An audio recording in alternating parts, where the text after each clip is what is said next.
अब आपको समझ आ गया कि हमारे को जो है लाइफ इंश्योरेंस प्रीमियम के रिगार्डिंग रिडक्शन मिलती है। मैंने आपको जो चार्ट में समझाया है वही यहाँ पे चीज़ लिखी हुई है, तो आप इसको देख लीजिएगा।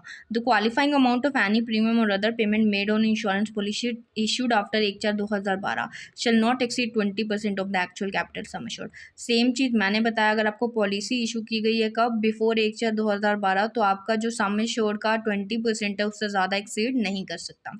नेक्स्ट, अगर आफ्टर 1/4/2012 है तो 10% कैपिटल सम एश्योर्ड से एक्सीड नहीं कर सकता। और 1/4/2013 है, आफ्टर 1/4/2013 है तो does not exceed 15% of actual capital sum assured. बस वही है, दो कंडीशंस है उसके साथ कि पर्सन होना चाहिए या तो सीवियर डिसेबिलिटी वाला या फिर डिसेबिलिटी वाला, या फिर वो पर्सन सफ़र कर रहा हो अंडर सेक्शन 80DD(B) के अंदर। अब नेक्स्ट 80C के अंदर ही आपको जो है और भी बहुत सारी ऐसी चीज़ें हैं जिनके अंदर अगर आप इन्वेस्टमेंट करते हो तो आपको जो है डिडक्शन मिलती है। तो इसके अंदर सेकंड पॉइंट देखिए क्या है, मेन आपको इसके अंदर देखना है क्या, annuity on the life of self, spouse और हिज और हर चिल्ड्रन। देखिए अगर आप एन्यूटी लेते हैं किसके ऊपर, सेल्फ के ऊपर, स्पाउस के ऊपर या फिर चिल्ड्रंस के ऊपर, उनकी लाइफ की, ठीक है, तो उसके अंदर अगर आप एन्यूटी का जो पैसा पे कर रहे हो तो उसके अंदर भी आपको क्या मिलती है, डिडक्शन मिलती है। अब एन्यूटी होती क्या है, देखिए आज आप कमा रहे हो, आपने क्या किया, पैसा डालना स्टार्ट कर दिया एन्यूटी के अंदर, तो जब आप रिटायर हो जाओगे उस टाइम पे आपको क्या मिलेगी, कुछ पैसे की जो है इंस्टॉलमेंट्स मिलनी स्टार्ट हो जाती हैं। जैसे आपको पेंशन मिलती है ना, उसी तरीके से आपको एन्यूटी भी मिलती है। उसके लिए भी टाइम इंटरवल होता है, मंथली भी होती है, ईयरली भी होती है, उस अकॉर्डिंग आपको जो है वो एन्यूटी रिसीव होती है। तो अगर आप पैसा डालते हो किसके अंदर, एन्यूटी में, किसकी, life of self, spouse, his और चिल्ड्रन, तो आपको क्या मिलती है, डिडक्शन मिलती है अंडर सेक्शन 80C। नेक्स्ट आपको जो डिडक्शन मिलती है वो मिलती है अगर आप कोई गवर्नमेंट एम्प्लॉय हो, ठीक है, और आपने किसी डेफर्ड एन्यूटी के अंदर पैसा लगा रखा है, ठीक है, अगर आप गवर्नमेंट एम्प्लॉय हो और आपने किसी डेफर्ड एन्यूटी के अंदर पैसा लगा रखा है तो आपको आपकी सैलरी की 20% जो है वो आपको डिडक्शन मिल जाती है। नेक्स्ट, अगर आपको याद हो तो प्रोविडेंट फंड हमने पढ़े थे, ठीक है, 4 तरीके के प्रोविडेंट फंड थे, SPF statutory provident fund, RPF recognise provident fund, और URPF अनरिकॉग्नाइज प्रोविडेंट फंड, और क्या था एक हमारा PPF पब्लिक प्रोविडेंट फंड। देखिए 4 आपके हैं। तो 80C के अंदर आपको SPF की भी मिलती है, ठीक है, RPF की भी मिलती है और PPF की भी आपको मिलती है।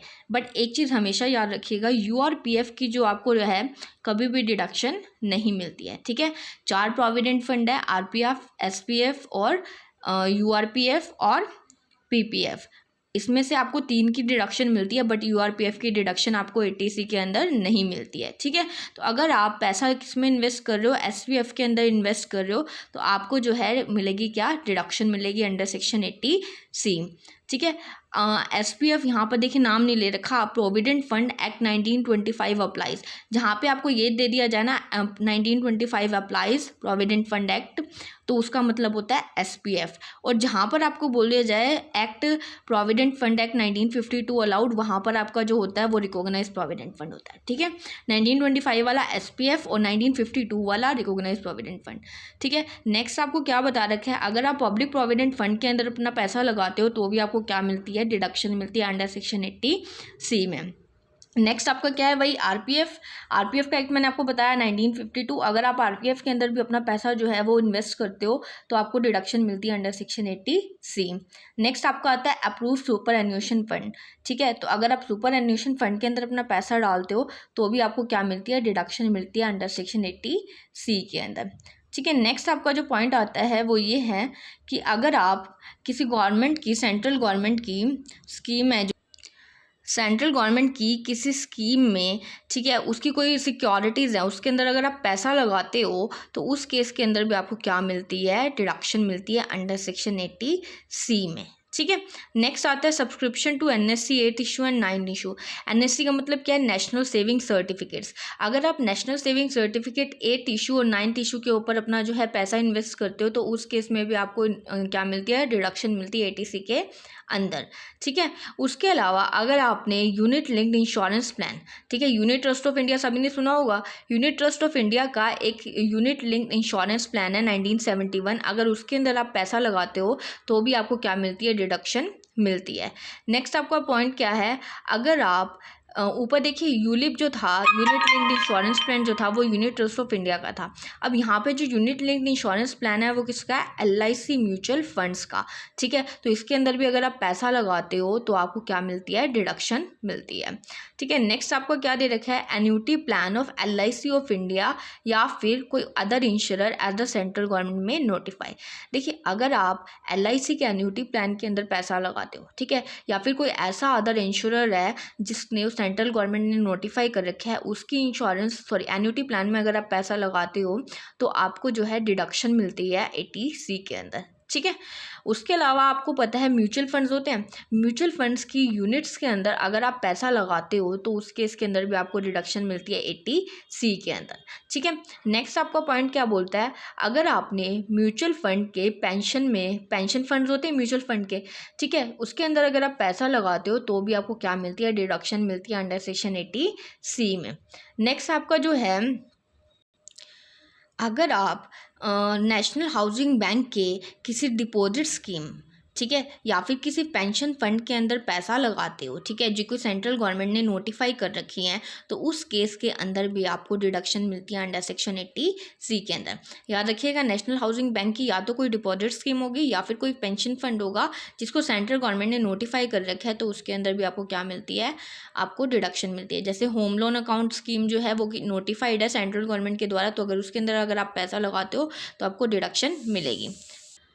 नेक्स्ट आपका है, अगर कोई डिपॉजिट स्कीम है किसकी, पब्लिक सेक्टर कंपनीज की, जो कि प्रोवाइड कर रही हैं क्या, long term finance for construction और परचेजेज ऑफ हाउसेज, ठीक है, in India for residential purpose. ठीक है, या फिर कोई स्टैट्यूटरी अथॉरिटी है जो कि हाउसिंग एकोमोडेशन की नीड को पूरा कर रही है। ठीक है, तो उनकी जो डिपॉजिट स्कीम्स निकलती हैं तो उसके अंदर अगर आप पैसा लगाते हो, उनको सब्सक्राइब करते हो, तो उस केस के अंदर भी आपको 80C के अंदर जो है वो डिडक्शन मिलती है।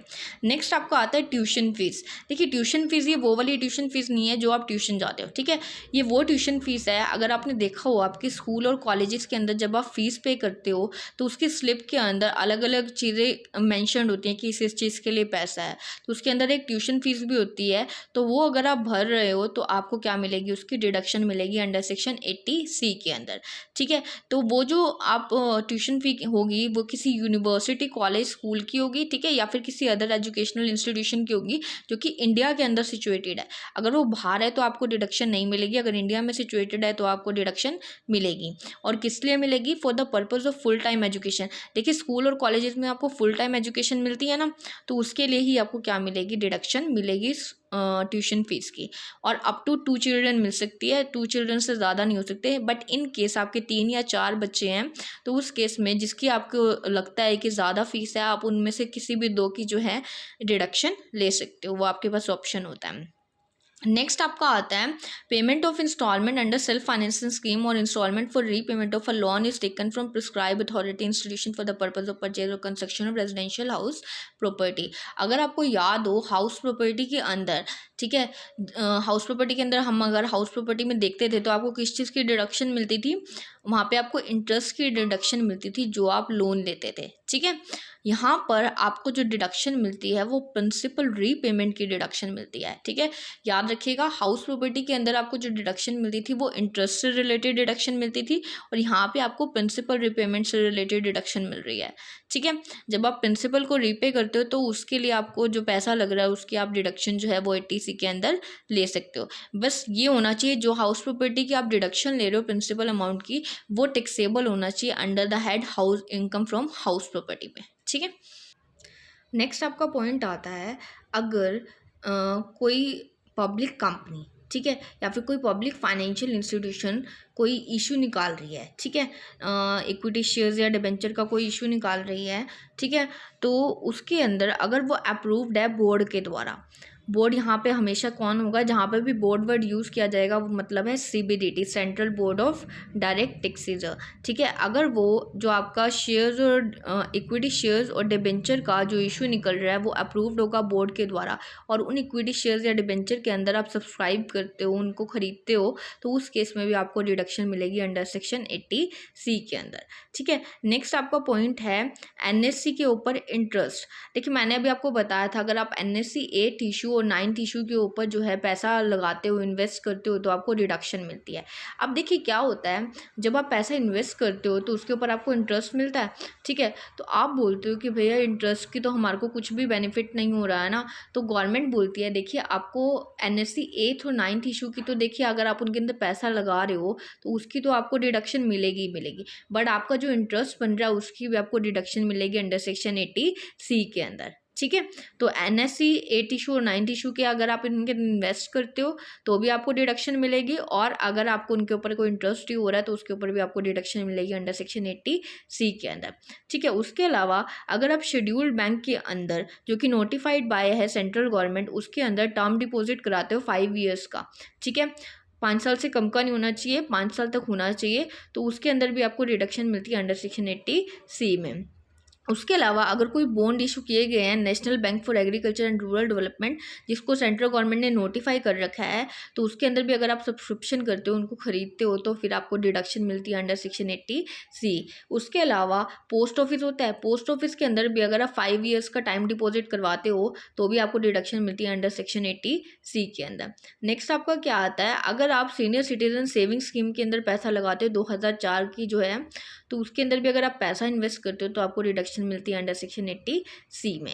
उसके अलावा सुकन्या समृद्धि अकाउंट है, देखिए सुकन्या समृद्धि अकाउंट आप सभी को पता होगा कि लड़कियों के लिए होता है, तो अगर आप उसके अंदर भी पैसा डालते हैं तो आपको क्या मिलती है, 80C के अंदर क्या मिलती है, डिडक्शन मिलती है, ठीक है। तो ये सारी जो डिडक्शन थी वो 80C के अंदर आपको मिलती होती हैं। अगर आप यहाँ पैसा इन्वेस्ट करते हो 80C में तो आपको इनके अंदर क्या मिलेगी, डिडक्शन मिलेगी, बट मैक्सिमम मैंने आपको बताया कि डिडक्शन कितनी मिल सकती है, चाहे आप इनमें से किसी के अंदर भी पैसा इन्वेस्ट कर दो, ठीक है। जो मैक्सिमम आपको डिडक्शन मिलेगी अंडर सेक्शन 80C के अंदर वो 1.5 लाख रुपए ही मिलेगी।